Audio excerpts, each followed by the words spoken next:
Ayun guys. Ito, mayayari sa ginagawang stock bird.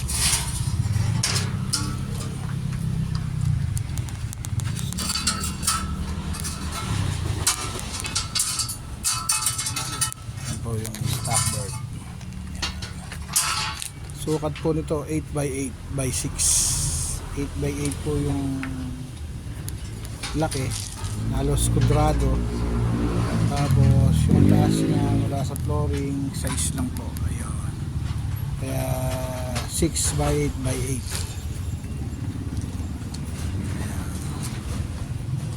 Yan po mga kalapatids at mga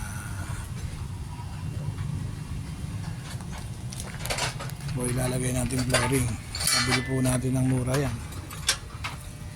May dumating po uli kaya pinagawa ko na lang.